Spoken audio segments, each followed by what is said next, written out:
most dominant defensive tackle of not only this era, but probably NFL history, is retiring, and he happened to have resided in the NFC West. The Seahawks' own personal Jason Voorhees, Freddy Krueger, and Michael Myers all wrapped up into one. Our twice-a-year Jeepers Creeper has decided to retire after 10 seasons of flatlining NFL quarterbacks and being a particular nightmare for the Seattle Seahawks. Aaron Donald is hanging up his cleats. After a decade-long run of dominance that few others have seen for the position, he's calling it a day, and thank God for that, as he attacked our Seattle Seahawks mercilessly throughout the years. It seemed like every single time we played the Rams, he was absolutely obliterating the game plan, and sometimes seemingly all on his own. It felt like every drop back to pass, Russell Wilson had Donald breathing down his neck and nipping at his heels like a wolf chasing after a rabbit.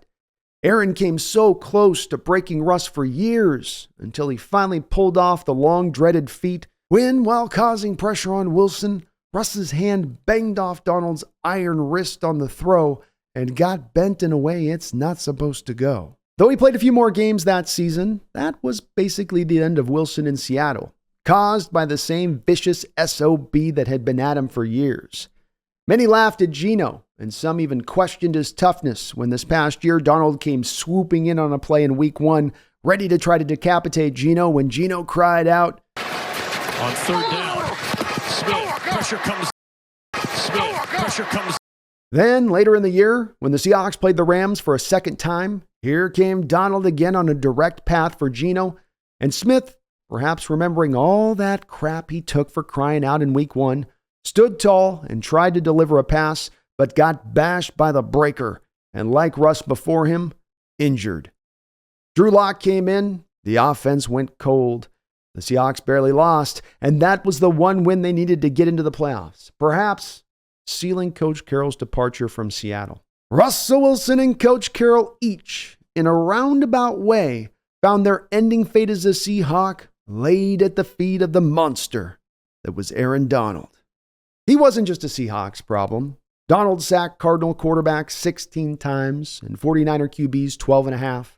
He caused such utter havoc, some offenses were willing to devote 3 men to him in pass protection, and the Dolphins once even 4. Donald had first-step quickness with ungodly explosive power for his size, knives for hands, and an attitude as fierce as you'll find.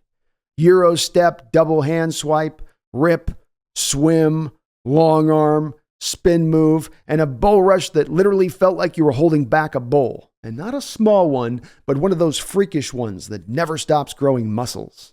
He was ready at any time to fight, choke you out by the trachea, and if that didn't cool your jets, he might just hit you in the head with your own helmet. You could put him anywhere on the defensive line, and Donald's impact never diminished. Thank God the great berserker is done. He did play on the edge, and some might even call him a bit dirty. Those accusations don't exactly fall away when you're making a younger teammate go through your chokeout drills during training camp. Respect is deserved, though. 8-time first-team All-Pro, 3-time Defensive Player of the Year, and a Super Bowl champion. Donald's place in Canton is just a first-ballot vote away. For 10 long years, I have hated playing the Rams and have cursed Donald's name more than the devil. But I can't deny his greatness, nor the thankfulness I feel that he is now gone. I think I speak for all NFC West fans when I say, Aaron Donald, enjoy your well-deserved retirement. We never did figure out how to stop you. My name is Brandon Kane. This is the Hawks Nest. Please hit the like button. Please subscribe. But beyond all that, don't you ever forget, go Hawks.